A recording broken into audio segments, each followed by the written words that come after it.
guys, and welcome back to the channel. This is another Tale of Two Flannels discussion video. This is going to be a spoilery discussion, not a totally competent review or in-depth, or we're just going to talk about this movie because it's one of our favorites. Yes. And that movie is Nosferatu the Vampire, or Nosferatu Phantom der Nacht if you are German, you know. This movie was released in 1979, first in Germany and then distributed throughout the world, and it is a remake of the 1922 movie Nosferatu, A Symphony of Horror, directed by F.W. Murnau. So if you haven't checked out my Murnau review, please do it because I will be referencing that a little bit throughout the video, but we're just going to talk about Nosferatu. Yeah. So, Miranda, what do you think of this movie? This movie is awesome. I had little to no knowledge about Dracula, or I had a little bit of knowledge of vampires because I was into them when I was younger, but I never really was you. Yeah. And this was the first Dracula this was the first Dracula adjacent movie that we actually watched together. This was the first one because she was actually having a marathon and I saw the opening and I'm like, hey, can we rewatch this one because I really want to watch it? And this was the first one I watched, and this will forever hold a special place in my heart because it's weirdly wacky, but in a good way. It's one of those movies where it's very much a, is it good because I love it or do I love it because it's good kind of movie. Yeah, that's definitely it. And it definitely has some really good elements to it. The cinematography is fantastic. Yes. The scenery. Yeah. Everything about it was phenomenal. Like, despite some of the acting choices. Yes.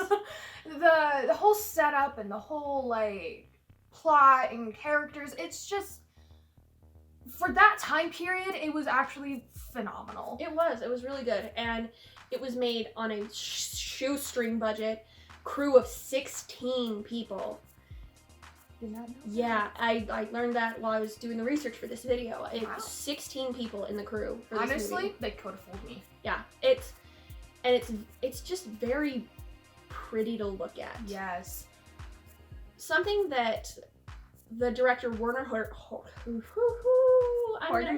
I'm gonna mess up these names throughout the whole video, so I apologize to these people and anyone else. No disrespect. No disrespect meant, I'm just an idiot.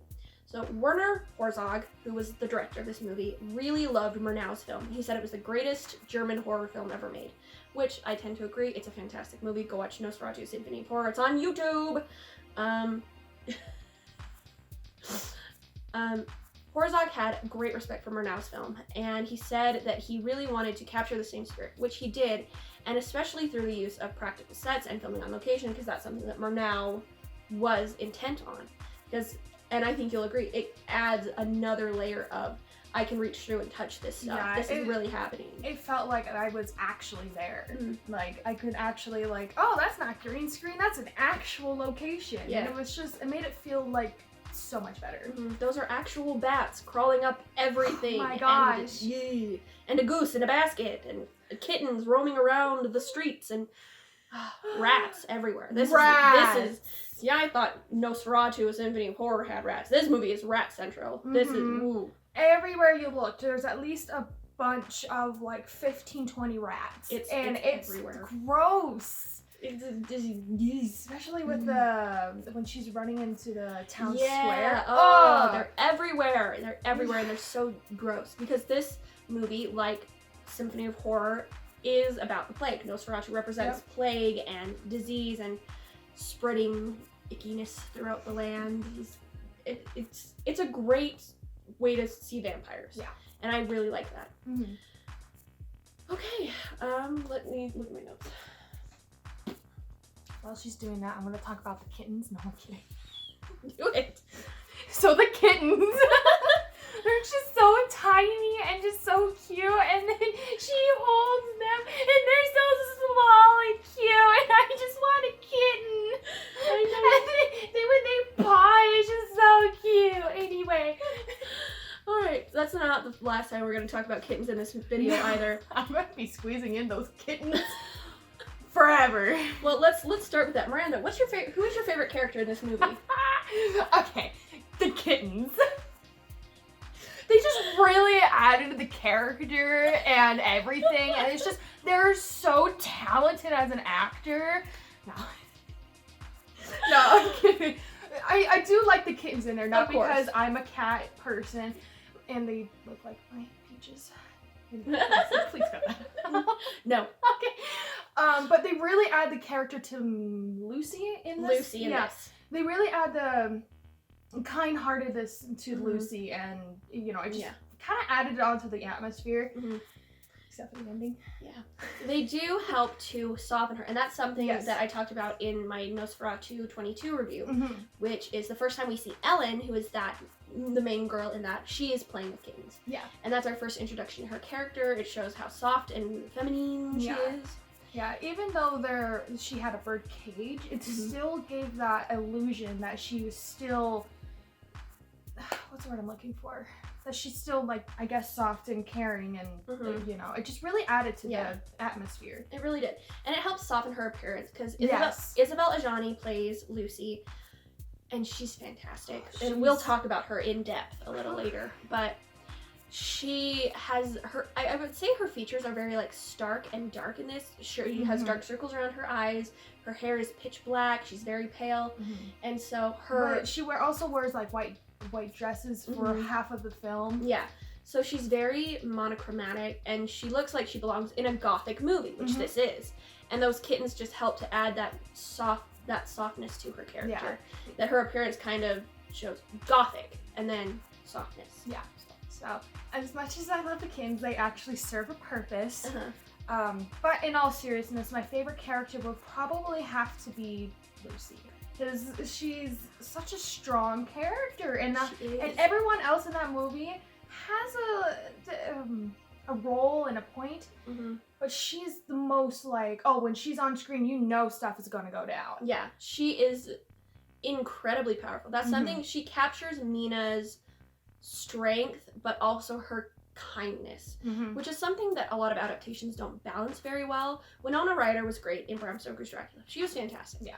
But there's something about the way Isabelle Adjani plays Lucy that is just the perfect balance of she has no power in this world because it's a male-dominated world. Van Helsing is useless and completely blows her off. She can't stop Jonathan from leaving and going to Transylvania. But when it's up to her, she puts her foot down, she steps up, and she is the one who takes down the Count in this. Single-handedly. Single-handedly, with no help whatsoever. Yeah, she is, and she's clever. She knows what she's doing. She knows how to do it. She protects Jonathan in the way that she knows how. And she still loves him. Yeah. Even after he, like, the brain fever, as they call Yeah. it, which is, I don't like how they word that. Yeah.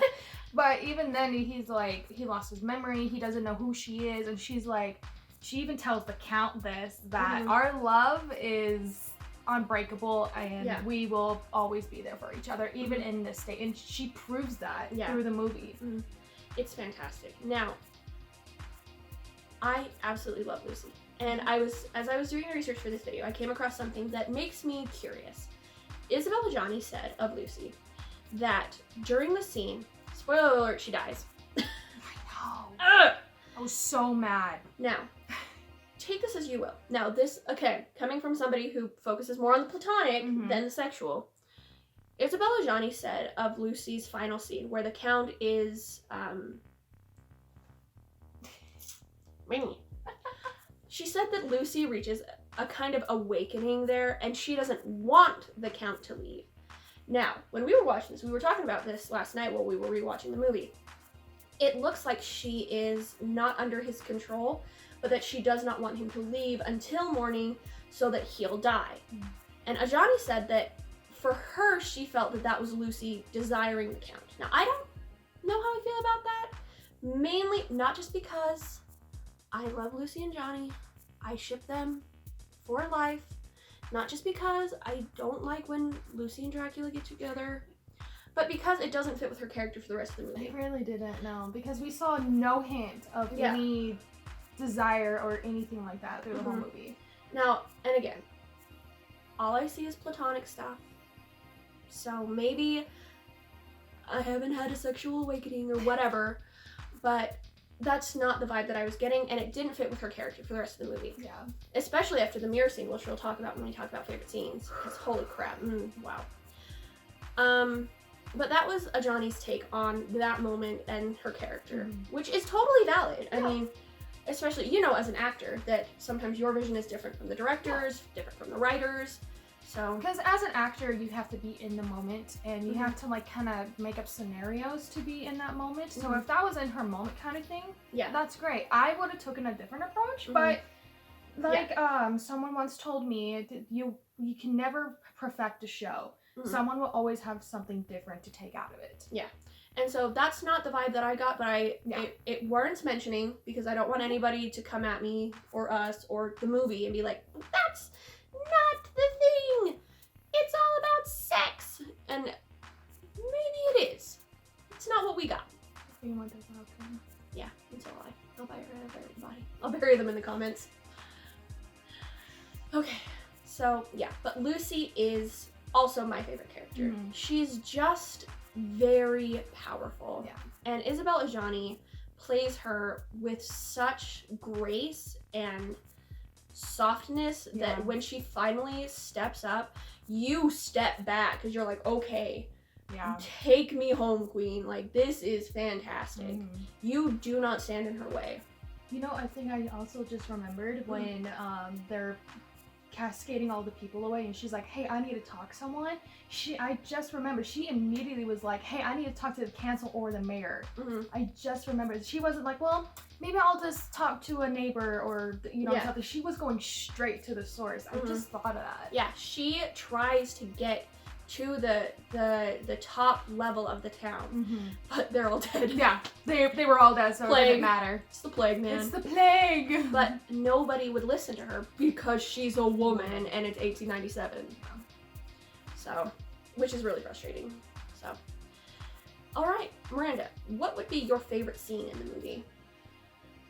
My favorite scene would probably be the mirror scene, to be quite honest, because back in that time, it's phenomenal how they filmed it. Yeah. And I watched no budget. With no budget. And so when I was watching it for the first time and she's going crazy, and I'm like, okay, obviously they're doing like some kind of like shadow play or whatever, like and that split screen. Yeah, something that will make it work. But as soon as he steps in the screen and he's still not in the mirror, my mind was blown. Yeah. So, I was like, what? Yeah, so set up. Isabelle Adjani, I'm probably going to color that through the whole movie, but Lucy is sitting in the mirror brushing out her long black hair. Holy crap, her hair is so gorgeous. Yeah. It's the hair that I always wanted as a child. She's brushing out her hair, and she's sitting in the mirror, and her door opens, and we see the shadow of the Count standing in the doorway. And then the door closes and the shadow is inside the room.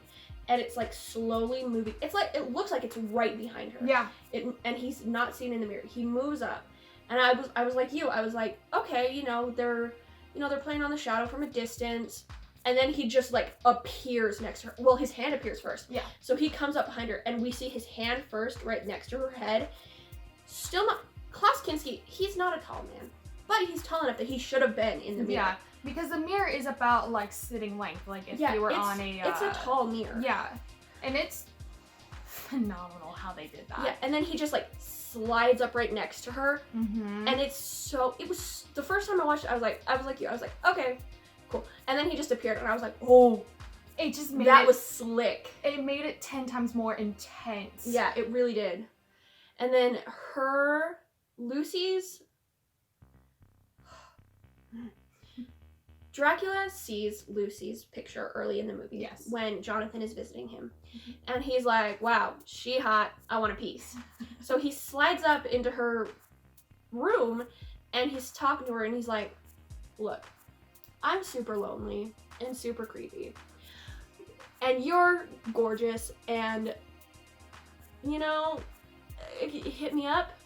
And he basically said, why don't the three of us share what you two have? Well, and he says, if you come with me, I will fix you. Because Jonathan came home from Transylvania with a brain fever. Vampire fever. If they said hay fever, it would have been acceptable too. Just throwing that out there. So he came back with brain fever, and he's been really sick. He doesn't remember Lucy, like we mentioned earlier. And Dracula's like, I can fix him if you will be my girlfriend. And she is like, no, thanks. which is the way that she talks to Dracula. She's scared.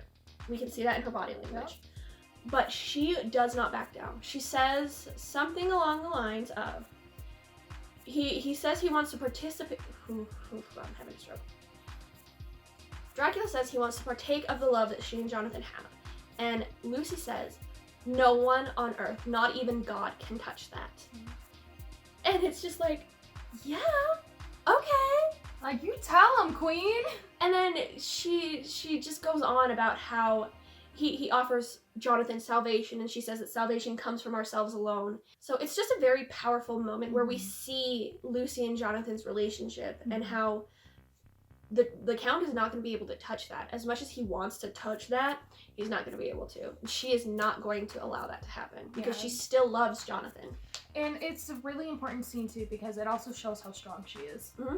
And like just how much faith she has. Mm-hmm. Because she's been covering her neck through the whole scene. Smart. Put your hand at the level of your eye. Get it, girl. Yeah, and then she's like, cross on my necklace. She's wearing a crucifix. So... And it's so smooth, too, because she's just like, is that... And then... Klaus Kinski as Dracula is fantastic. The English version, there's a lot of ADR, which is, I'll put the definition of it here, but it's basically, in the studio, they put the sound over the film when it's done. She shows him the cross, and he goes, and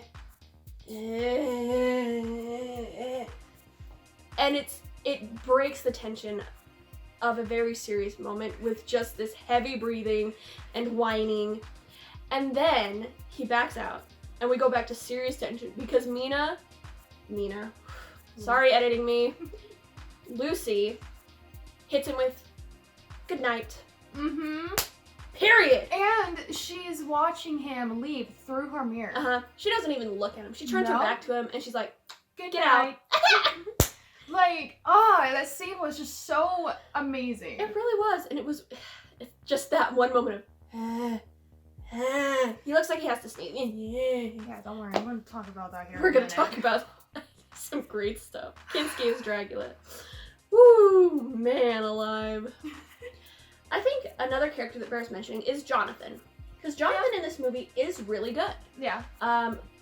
Bruno Ganz editing me? Bruno Ganz, is that his name? They'll tell me. I know. Bruno Ganz as Jonathan is absolutely great. Yeah. Fantastic? He's not the worst. No. There were a few scenes where I'm like, my guy. Yeah. Get your head in the game. Get your head in the game.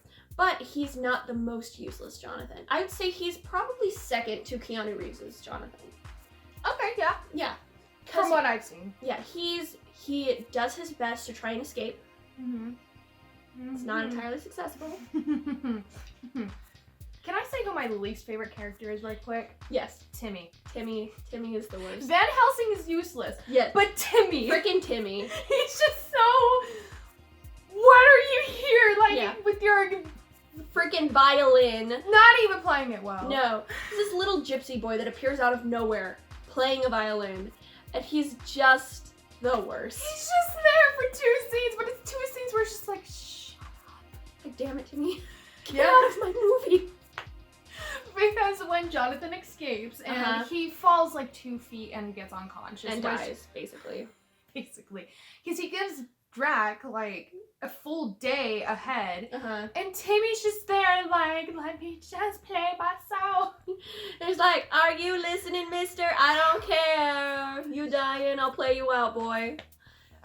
He's my... And that's saying a lot because Van Helsing, literally you can take his character out and the movie can still progress. He's freaking useless in this. He's the worst. You were saying about Jonathan being the Jonathan second. is fantastic. Yeah. We get to see early on his relationship with Lucy and how devoted they are to each other. She worries that he works too hard, and he realizes at some moments that he's not putting her feelings first, so she asks before they leave to spend some time together, and he agrees, and they're just very sweet together. He also mentions in the beginning when Renifield's giving him the mission mission. Yeah, Quest. journey, whatever you want to call it. That he also mentions that, this will be a great opportunity because I can give Lucy a bigger house. Mm-hmm. He's always thinking of her, especially when he was trapped. Mm-hmm. Because he knew that Dracula had seen Lucy and was attracted to her because she's Isabella Gianni, who wouldn't be. But but he realizes that she's in danger and he has to escape for her. Yeah. He doesn't even this is it. I guess I'm trapped. He immediately goes, oh my god, Lucy, I need to go and save her. Yeah. So goals, man. I know. They're very, very sweet together. And even after he contracts the spring fever, vampire fever, because he gets munched. But he comes back and he doesn't remember Lucy, which upsets her entirely because she was ready to go to Transylvania to look for him. Yeah, she was just about to leave when he popped on the door. And he comes in and he doesn't remember her. But there are these little moments that they have where there's a moment where she's taking care of him and he says, "My fair lady, how did I come to make your acquaintance?" It was so cute. It was It's so sad too because it's like, how do you explain a man that you're to be engaged and yet he still looks at her that way? And the very first scene of the movie, Lucy wakes up from a nightmare and they sleep in the same room because they are married, but they sleep in two separate beds. They're like two small beds and there's a nightstand in between. And she wakes up from a nightmare, like screaming, horrible nightmare. And he gets out of bed and climbs into bed with her and just like holds her. It's so cute. It's so sweet. It's just, their relationship is very well presented. And it's like the backbone of the movie, but it's not overpowering or too in your face. It's just very sweet. Yeah. It's the small moments that make you go the most, yeah. Like the kitten. Like the kittens.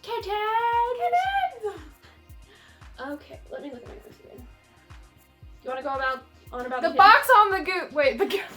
The box on the goose. The goose in the box. The basket goose. Basket goose. Great other character, supportive character. The movie would not be the same without Basket Goose. It's so random. But it fits. I mean, because in the scene, Jonathan is in Romania, and he's and he's recharging, and he's like, "Yo, where's my supper? I need to get to the castle tonight." And he mentions the castle, and everyone stops what they're doing to look, and one guy turns and almost kicks this basket goose that's just there. And he almost kicks him twice, not once, twice. Yeah. And the goose is just... Yeah, the goose is like, "Bro, you wanna fight? You wanna fight?" It's just, I love Basket Goose. It's the small moments like that that make up the movie. I already know your answer to this question. But what is one thing that detracts from the movie? Great movie. Great movie. But it's that. I don't know if it's because of the teeth. I don't know if that was because of what the actor wanted that. But literally, the Count's breathing. It's not even like he's taking a deep breath. Through the whole movie, he's...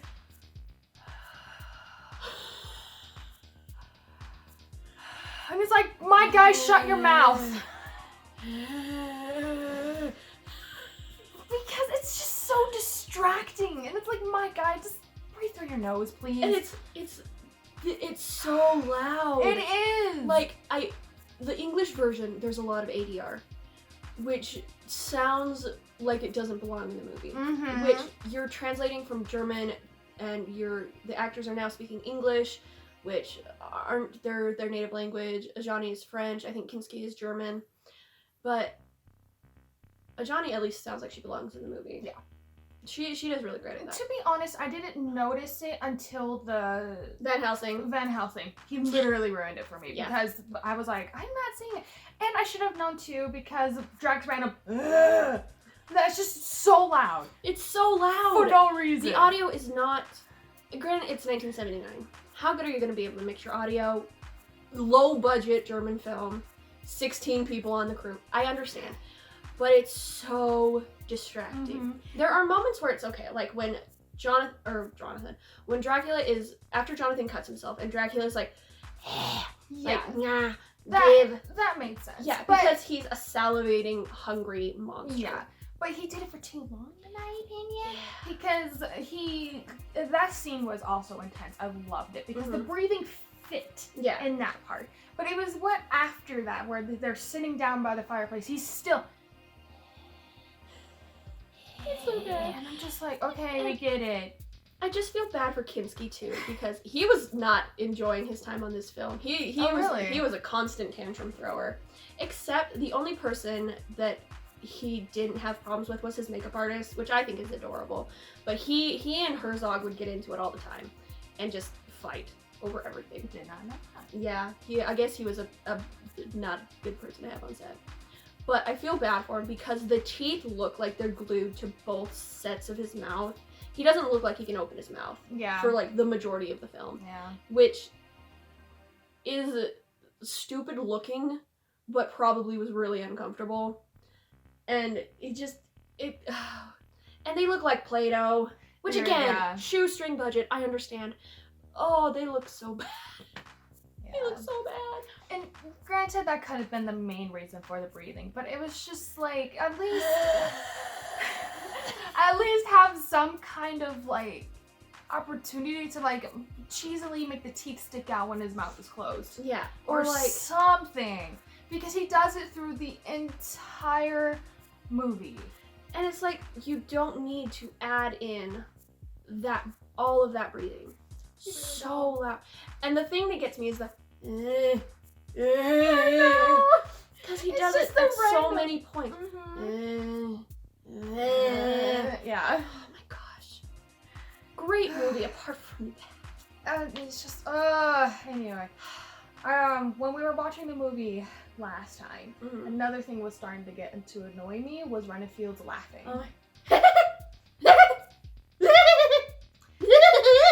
Yeah, it was a good idea. Like, I liked it, but it was too much. Yeah. Because it was literally every time Renfield was on screen or when he was talking. And it was like, I don't know, it was starting to get on my nerves. Even before he was completely crazy, he was doing that, but it just got progressively more and more and just out of place. Yeah. Like, I get the character was trying to look crazy and more psychotic, I guess. But it was just like, I don't imagine, I don't know, but I don't imagine people doing that 24/7. Yeah. And it communicates that he's crazy. Yeah. But it's something that'll take you out of the movie after too many instances of it. Exactly. Oh my god, and put those two together. Oh my gosh, there's a scene. It's probably our favorite scene. We mimic it so often. Where Renfield breaks out of the hospital that he's being kept in, and he runs to find Dracula. And Dracula is just standing in the middle of a field. And this is something that Klaus Kinski does that I actually like. When he stands, he folds his hands, and he looks like he's a hawk ready to like fly off, which is great. And then Renfield just comes up to him, giggling like he does, and Dracula literally goes, yeah. He literally is like, he's like, stop, away with you. It's so funny. It's like, okay, I guess we're having this now. It's a great little moment between father and son. It's so great. And then I also find it funny that when Dracula is just like, okay, here's your assignment, leave. And as soon as Renfield leaves, he goes,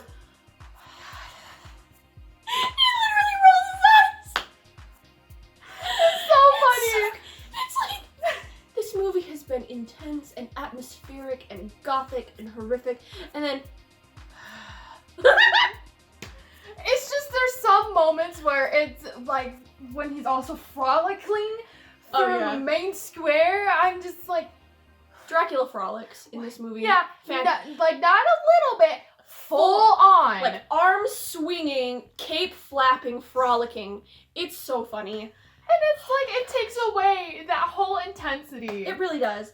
This movie is a mixed bag of intense horror and unrelenting comedy. Yeah. It's like the movie Bram Stoker's Bram Dracula. Stoker. At the beginning, it's very intense and very gothic, and then you get to the second act, and you're just like, oh, I guess this is the turn now. Yeah, this is the comedy now. Yeah. Whoops. Which, if you haven't seen that, by the way, go ahead and check it out. Yes, go look at our discussion video that we did on Bram Stoker's Dracula. It's my favorite video we've done on the channel. So, check it out. Because it's a lot of fun. And you're there, I guess. So, okay. I was looking at the notes again. Since she's looking at the notes, we're going to talk about the rat. I thought you were going to say the kitten. No, I'm running out of animals. The kittens. Okay, I will say, while she's doing her stuff, I was very upset with the ending because the first time I watched it, I was like, Lucy died in the sunset. And literally the first thing I say is, what happened to the kittens? Literally, our main heroine is dead, and the other main heroine is totally vampired up now. And the first words out of her mouth, who's gonna take care of the kittens? I was very sad that Lucy died, and I was very upset that Jonathan did not get de-vampirized. I was more worried about the kittens. Mm-hmm. I think that's a good segue into talk about the ending, because this movie's ending is fantastic. So it's the similar ending to the original Nosferatu, where Ellen also sacrifices herself in that movie. It's sadder here because we like Lucy more than we liked Ellen. Ellen was fine. Lucy has more of a character. We love her. So Lucy discovers that the only way to destroy the Count is for a young maiden to sacrifice herself and make him, basically distract him till sunrise, and then the sun will destroy him. That's a great set piece, by the way. It really is. Oh my gosh. The scene, the way it's staged and the way that it's lit, yes, is gorgeous, and it's very theatrical. Thank you. Yeah. There was this. Okay. Side tangent. Hello. Welcome to the discussion video. None of this makes sense. When I was a kid at my school library, there was a book about vampires. It was like a square book that was like this big. And one of the first pictures in the book was of this scene in the movie of Dracula feeding on Lucy. And I have always remembered that. And when I found out that that was this movie, I was like, my childhood! What was a book like that with a scene that intense doing in a elementary school library? Good question. Never know. Good question. But it's just something that I've always remembered. So to see that in context with the full movie was really awesome for me. Yeah. So beautiful scene, beautifully set. Kind of funny at some points. Slurping sounds. ADR strikes again. You just had to bring that up? Yep, I had to bring up the slurping because it's the worst. It's the worst. It's like early ASMR. It's displeasant. Not good. Not good. Is ASMR even a good thing? No, I don't think so. Blech. There's also a point where he's trying to feel her up, and she grabs his hand and is like, don't touch my legs. You're gross. This is a PG movie. I don't think so.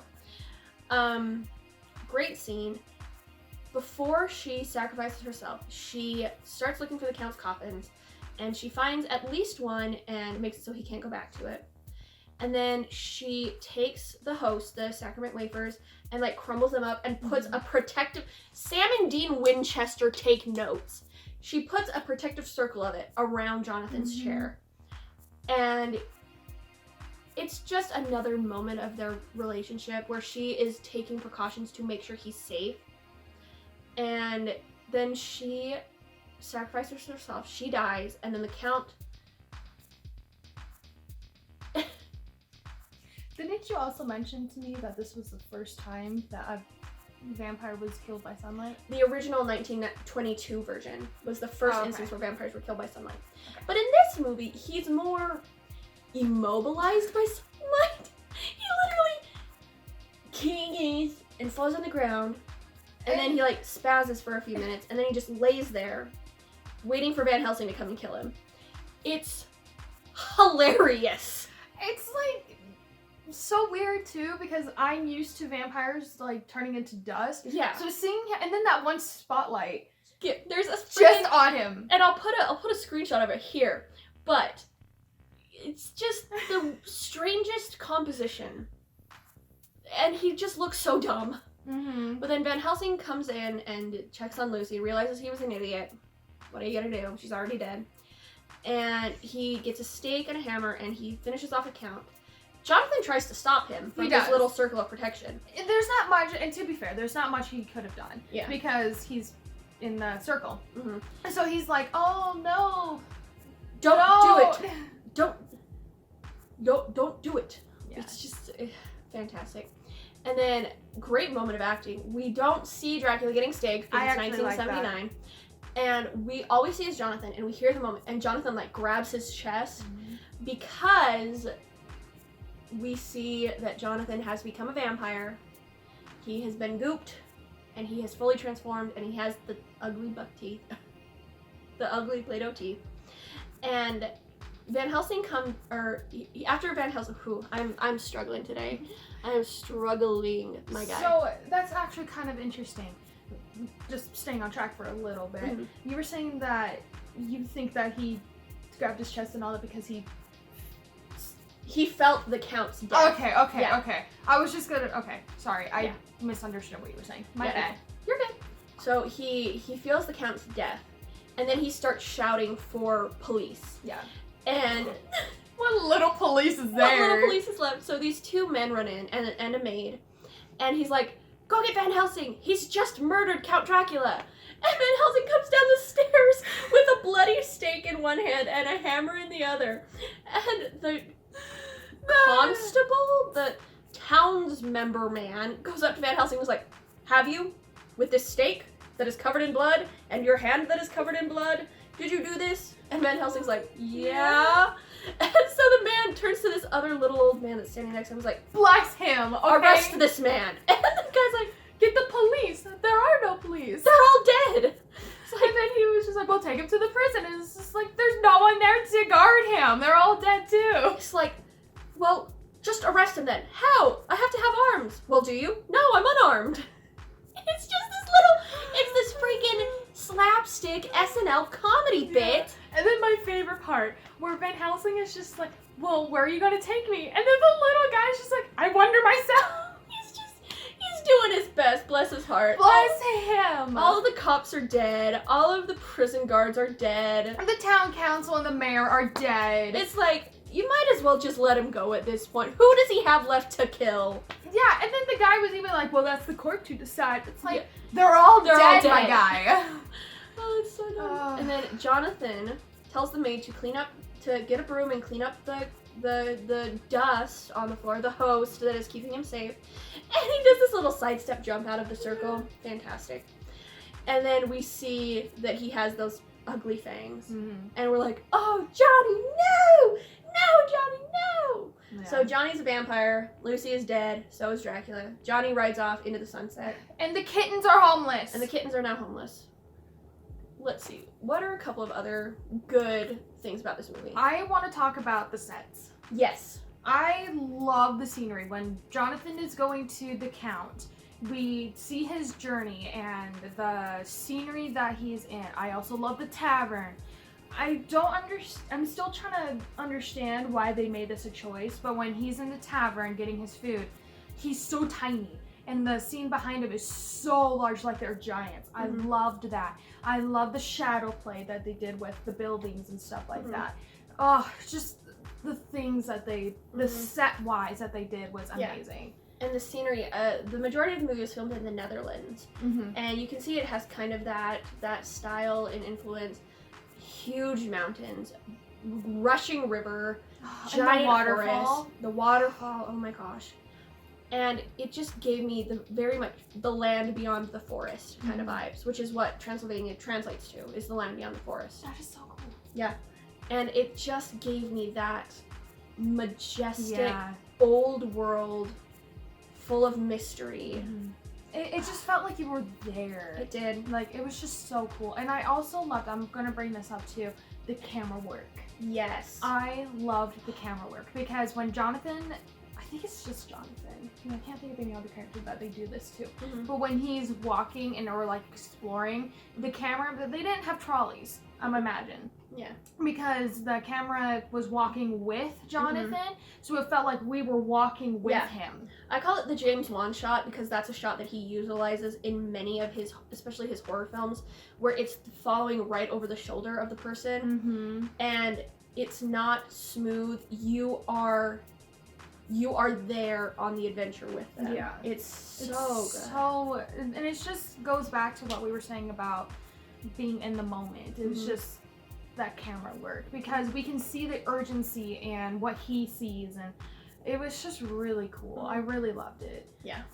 So, and we got to see a little bit more of the set piece that they were working with. Yeah. It's the same with Dracula's castle. Fantastic set.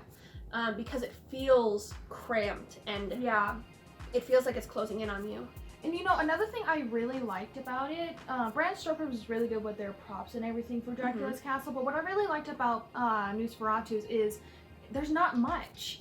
There's like literally nothing, and if there is, it's probably all in that one room where we see them. Yeah. And I really liked that feel of it's abandoned. Yeah. The only parts of the castle that are very heavily dressed are the dining room, which is where we first sit down with Dracula and Jonathan, and I'd say the library, which we're in for maybe 2 minutes of screen time.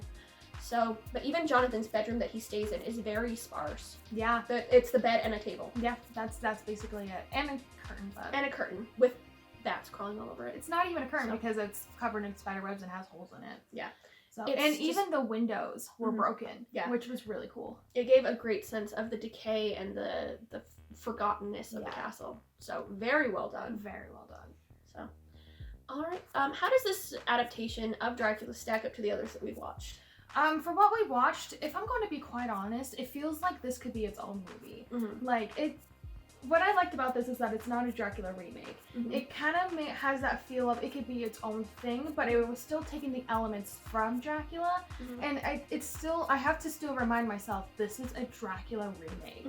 But it could do well by itself. Yeah, it's much more a remake of Murnau's film from 1922 than Stoker's book. Yeah. So, yeah. But I really like this one, and like I said, I'm kind of being biased, but this has a special place in my heart because this is the first vampire movie that we bonded over. And it's just... And here we are now! And here we are now, Tale of Two Flannels. And it's just, I just really enjoy it. It's one of those classics where I can just always come back and watch with you. Because it just has that special moment. And the kittens. Yeah, it's kind of become a comfort movie. Like, I could fall asleep watching this movie, and I did fall asleep watching this movie. You know, another thing we forgot to mention? What? The opening scene with the mummies. Yeah! So the credits play over footage of these mummies, which Herzog shot himself at a mummy museum in Mexico. I'll put the name of it here. It's in my notes, but I can't remember. So he shot the footage himself, and he actually took the mummies out of their display case. I don't know if it was allowed or not. You're kidding! No. So I'm praying that he got permission to do so, but he like lined them up against the wall in like from like child mummies to like the oldest. Yeah. And that's what the opening credits play over, which really is weird, but it fits the tone of the movie. It was weird at first because I was like, what the heck? This is a vampire movie, not a mummy. But then I was like, I was overthinking, and I was just like, you know, this is like an idea of what the victims of Dracula look like. I don't know. Yeah, that's just how no, it's very much that. It's very weird. And I did not know he took them out of the display cases. Yeah, I learned that this morning while I was doing the research. Is he not afraid of mummy curses? I guess not. I guess not. So, he had to deal with Klaus Kinski though on this film, so I mean that's a curse. It's probably a curse. But no, I think, and you're on the right track. It is a representation of life being sucked out of something, because mummies retain their human features. Yeah, they look humanoid, but they're completely devoid of all life. They're like drained out of all the fluids. And it sets the tone really well for the movie. It does. It really does, because it gives that illusion of this is what we're getting ourselves into, and I liked it. Yeah, I was confused at first, but I really liked it. Yeah, so props for that. Alright, Any final thoughts? I highly encourage you guys to go and watch it. It's a really good movie, and it's just weird and good in a bad way. Mm-hmm. But it's just a fun classic to watch for your vampire friends. Yeah. And it kind of takes a different turn with vampires. It really and does. it's a really good movie. Mm-hmm. As much as we poke fun. Yeah, as much as we poke fun, but that just means how good it is. Yeah. Because we can still watch it and still enjoy it. Mm-hmm. My final thoughts is that, I can't remember if I said this before, but literally we can take Van Helsing out of the whole movie and the movie still would have progressed. Mm-hmm. But yeah, it's a good watch, honestly. Especially when you're a non-vampire fanatic. It's fun. Yeah. I love it. So, I second that. I think this movie is a lot of fun. And if you just allow yourself to sit and watch the movie, it'll be enjoyable. Yeah. So, again, is it a good movie because I love it, or do I love it because it's good? It's kind of a mixture of both.